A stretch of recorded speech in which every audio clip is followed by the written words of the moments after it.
নমস্কাৰ ছাত্ৰ ছাত্ৰীসকল, আমি আৰম্ভ কৰিব ওলাইছোঁ হৰপ্পা চিভিলাইজেশ্যন পাৰ্ট 6। পাৰ্ট 5ত আমি বিভিন্ন ধৰণৰ প্ৰশ্ন উত্তৰ আলোচনা কৰিলোঁ। তাৰ ভিতৰত কুৱেশ্যন আছিল ব্ৰঞ্জ ধাতু কি ধাতুৰ সংমিশ্ৰণ? আনচাৰ আছিল তাম আৰু টিন। তাৰোপৰি হৰপ্পা সভ্যতাৰ শিল্প উদ্যোগৰ বাবে বিখ্যাত চহৰৰ নাম পাইছিলোঁ, সেইখন আছিল চানহুদাৰো। তাৰোপৰি মণি প্ৰস্তুত কৰিবলৈ কি ধাতু ব্যৱহাৰ কৰা হৈছিল সেই বিষয়ে আমি আলোচনা কৰিছিলোঁ বা আনচাৰ জনাইছিলোঁ। কাৰ্নেলিয়ন, ক্ৰিষ্টেল, কোৱাৰ্টজ, শ্বেতপাথৰ ইত্যাদি আৰু সোণ, ৰূপ, তাম, ব্ৰঞ্জ, কাঁহ আদি ধাতু মণি প্ৰস্তুত কৰিবলৈ ব্যৱহাৰ কৰিছিল। মণি ফুটা কৰা উপকৰণসমূহ ক'ত আৱিষ্কাৰ হৈছে? চানহুদাৰো, লোথাল আৰু অলপতে ধোলাভিৰাত আৱিষ্কাৰ কৰা হৈছে। এইবিলাক প্ৰশ্ন উত্তৰ আমি আলোচনা কৰিলোঁ। আজি আমি কেঁচা সামগ্ৰীৰ সংগ্ৰহৰ কৌশল, প্ৰথমে ইয়াৰ পৰা হ'ব পৰা কুৱেশ্যনসমূহ আমি যুগুতাই তোমালোকৰ আগত প্ৰকাশ কৰিছোঁ। প্ৰথম কুৱেশ্যন, সিন্ধু উপত্যকাৰ শিল্প উদ্যোগৰ প্ৰধান কেঁচা সামগ্ৰী কি কি? আনচাৰ মাটি, পাথৰ, কাঠ, ধাতু ইত্যাদি প্ৰধান। নেক্সট কুৱেশ্যন, সামগ্ৰী সৰবৰাহৰ বাবে কি বাহন ব্যৱহাৰ কৰা হৈছিল? আনচাৰ গৰু গাড়ী। গৰু গাড়ী ব্যৱহাৰ কৰা হৈছিল কাৰণ গৰু গাড়ীৰ কিছুমান খেলনা তাত উদ্ধাৰ হৈছে আৰু এইবোৰৰ পৰা অনুমান কৰা হৈছে যে হৰপ্পা সভ্যতাত বলধ গৰুৰে টনা গাড়ীৰে সামগ্ৰী সৰবৰাহ কৰা হৈছিল। তাৰোপৰি সিন্ধু নদী আৰু ইয়াৰ উপনদীসমূহৰ নদী পথসমূহো যাতায়াতৰ বাবে ব্যৱহাৰ কৰা হৈছিল। অৰ্থাৎ আমি পালোঁ যে সামগ্ৰী সৰবৰাহৰ কাৰণে গৰু গাড়ী ব্যৱহাৰ কৰা হৈছিল। তাৰোপৰি সিন্ধু নদী আৰু ইয়াৰ উপনদীসমূহৰ নদী পথসমূহো ব্যৱহাৰ কৰা হৈছিল। নেক্সট কুৱেশ্যন, তাম ক'ৰ পৰা আমদানি কৰিছিল? তাম ক'ৰ পৰা আমদানি কৰিছিল? আনচাৰ ভাৰতৰ ৰাজস্থান আৰু আফগানিস্তানৰ পৰা তাম আমদানি কৰিছিল। নেক্সট কুৱেশ্যন, লেপিজ লাজুলি কি আৰু ইয়াক ক'ৰ পৰা সংগ্ৰহ কৰা হৈছিল? আনচাৰ লেপিজ লাজুলি হ'ল এবিধ নীলা ৰঙৰ মূল্যৱান পাথৰ। নীলা ৰঙৰ মূল্যৱান পাথৰ।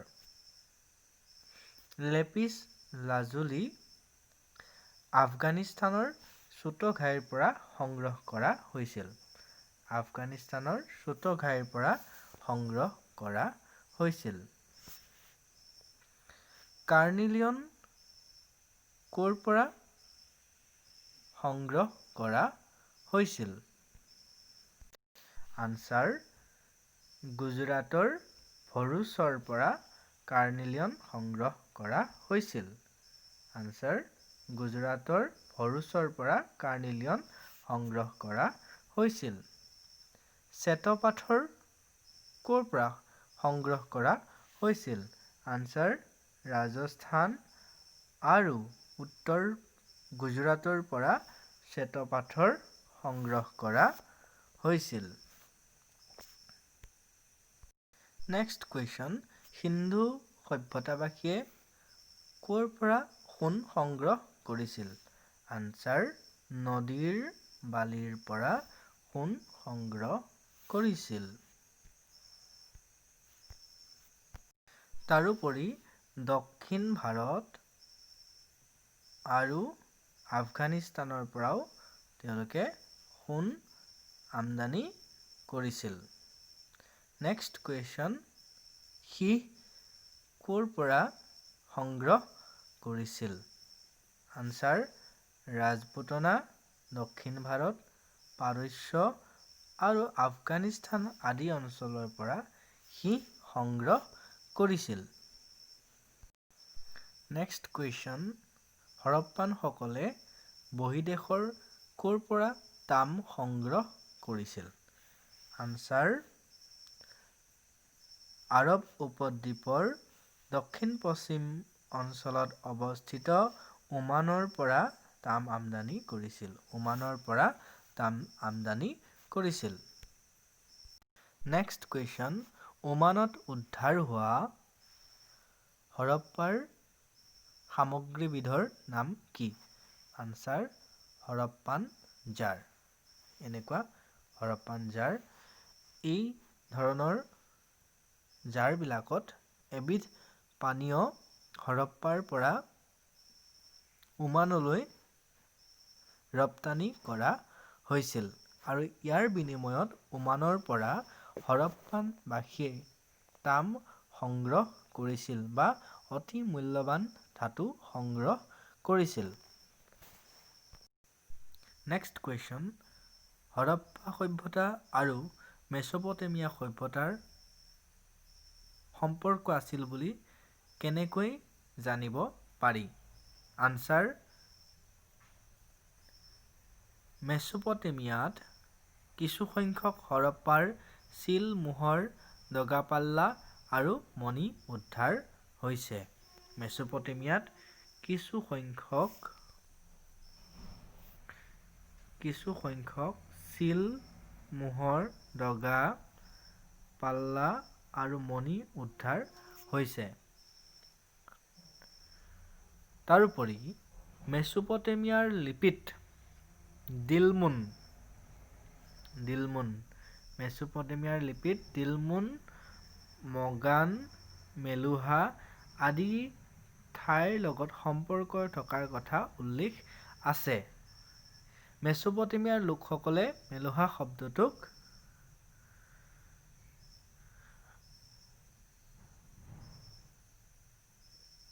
হৰপ্পা সভ্যতা বুজাবলৈ ব্যৱহাৰ কৰিছিল। মেলুহা শব্দটোক হৰপ্পা সভ্যতাৰ কথা বুজাবলৈ ব্যৱহাৰ কৰিছিল।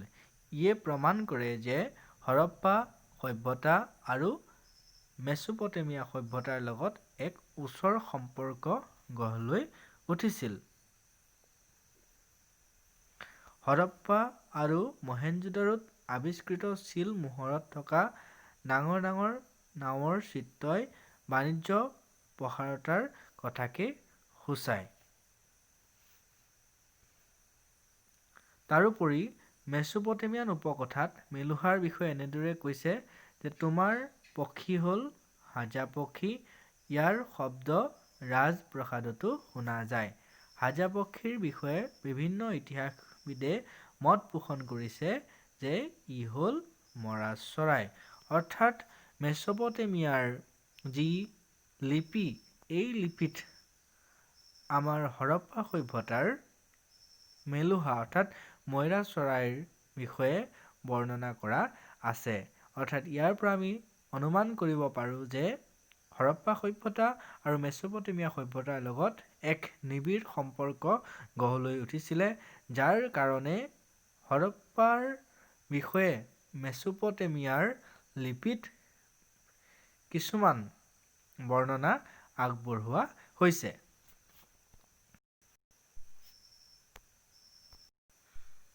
হাজা পক্ষী কি? হাজা পক্ষী হ'ল মৰা চৰাই। চালি ধৰাৰ সময়ত ওলোৱা সুন্দৰ শব্দৰ কাৰণে মৰা চৰাইক হাজা পক্ষী বুলি কোৱা হয়। মোহৰ লিপি আৰু দগাসমূহ। মোহৰ কিয় ব্যৱহাৰ কৰা হৈছিল? মোহৰ কিয় ব্যৱহাৰ কৰা হৈছিল? মোহৰ আৰু মোহৰৰ চাপ ব্যৱহাৰৰ যোগেদি দূৰ দূৰণিলৈ যোগাযোগ সৰলীকৰণ কৰা হৈছিল। মোহৰ আৰু মোহৰৰ চাপৰ ব্যৱহাৰৰ যোগেদি দূৰ দূৰণিলৈ যোগাযোগ সৰলীকৰণ কৰা হৈছিল। মোহৰ আৰু চাপ চাই প্ৰেৰকৰ সম্বন্ধে জানিব পাৰি। মোহৰ আৰু চাপ চাই প্ৰেৰকৰ সম্বন্ধে জানিব পাৰি। মোহৰৰ চাপৰ যোগেদি সামগ্ৰী প্ৰেৰকৰ পৰা সংগ্ৰহকাৰীয়ে সঠিক ৰূপত পাইছে নে নাই জানিব পাৰি। মোহৰৰ চাপৰ যোগেদি সামগ্ৰী প্ৰেৰকৰ পৰা একো হৰণ ভগন নোহোৱাকৈ উপলব্ধ হৈছে নে নাই সেইটো নিশ্চিত কৰিব পৰা যায়। ঠিক আছে, ধন্যবাদ ছাত্ৰ ছাত্ৰীসকল। আজিলৈ আমাৰ প্ৰশ্ন উত্তৰ শিতান ইমানতে সামৰণি মাৰিছোঁ। আগলৈ আকৌ লগ পোৱাৰ আশাৰে ধন্যবাদ।